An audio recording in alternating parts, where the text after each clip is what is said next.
what if burnout wasn't a thing? I don't mean that it's not recognized medically, that it's not a syndrome. I mean that this experience doesn't exist. Nobody ever experiences it ever again. Because the way we live, the way we create ourselves and others, the societal and other expectations that we live up to, the business expectations and everything around us means that no one ever becomes overwhelmed to such a degree that their brain and body give up and they get ill.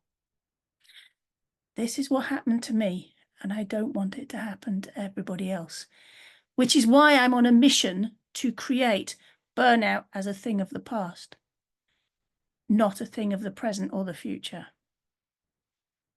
And it starts with each of us as individuals, our beliefs about self, about others, about work, about our expectations, about what others expect of us, and how we need to show up. Mental Health UK defines burnout as a state of physical, mental, and emotional exhaustion, occurring when you experience long-term stress and feel under constant pressure. The World Health Organization claims it as a syndrome only to do with work, but it shows up in so many places. ADHD burnout, carer work burnout, workplace burnout, a whole range of different places where burnout currently shows up. So where does this stress and constant pressure come from?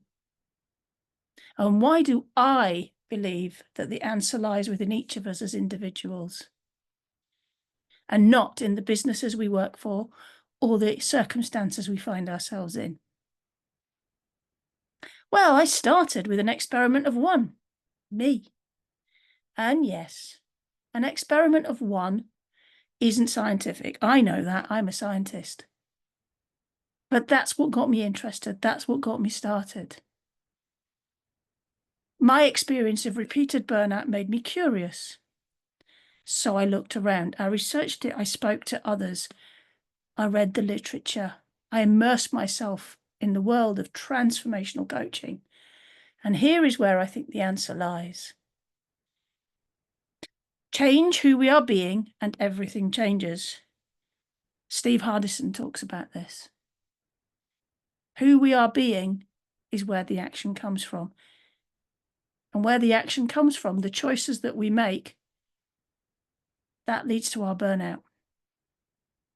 So if we change the beliefs that we have, our inner document that we don't actually know we have, the beliefs that give us a binocular that only allow us to see the bits of the world that reaffirm the beliefs that we have, change those, and everything changes. You see, I was a head teacher and a deputy head, the deputy CEO. I believed I didn't have a choice. I believed that it was all needed of me. I believed I had to keep saying yes to more and more work. After all, I knew how it could be done, what would be most impactful. And I also, I'm going to be honest, believed that others didn't. They didn't see it. So it was best and easier if I did it, wasn't it? Add to this a husband who had a very serious heart condition, and it turned out needed open heart surgery. Add to this aging parents. My dad, who's registered blind, being a carer for my mum who has Alzheimer's. Add to this COVID and lockdowns. Add to this, add to this, add to this. My standpoint was always putting others first, going out of my way to support my family, to support my friends, to support my staff, for loving everybody but me. And my support mechanisms disappeared. And unresolved, simply buried trauma that surfaces to create some of the beliefs that I had and the behaviors and the choices that I made.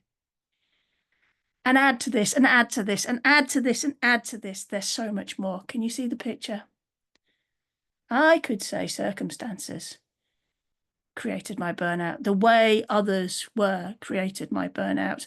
The circumstances of COVID, of my workplace, of my husband's ill health, of my parents' ill health, I could say that they created my burnout. Wouldn't that be easy? But it didn't. That's not what created my burnout. My choices, my actions, my beliefs were at play throughout. If I change those core beliefs about myself and others, that hidden document that I didn't know I had, how I show up changes. I will see things differently. And then I start to take care of myself. It's okay to say no. It's okay to take time when I require it. It's okay to allow uncomfortable feelings to pass rather than fight them. It's okay to feel the behavior of others is about them, not about me. It's okay, it's okay, it's okay. The list goes on. Each of us hold the key to evaporating burnout. And that's why I'm on a mission to create a world without burnout. You can transform your own burnout story. You see, I've realized that I had a cycle of burnout, repeated burnout, and people I've spoken to have been in that same place. And the only common factor each time was me. So me, I'm important, you're important. How you think, how you believe the world works, how you believe you fit in the world, that makes a difference. And so I'm co-creating an amazing transformational program with Sarah Jane Hawley that will take participants on a journey into themselves to understand their own burnout beliefs and to create a new place to come from. We'll also be bringing an incredible toolkit of ways to find your inner peace, to calm the storm of the way we see our needs to show up in the world. So get in touch if you are curious to know more, and let's have a conversation. Get in touch also if you agree or disagree with my point of view about burnout. That's okay. I love you all. It's great to talk and share our thinking. There's only more, not less.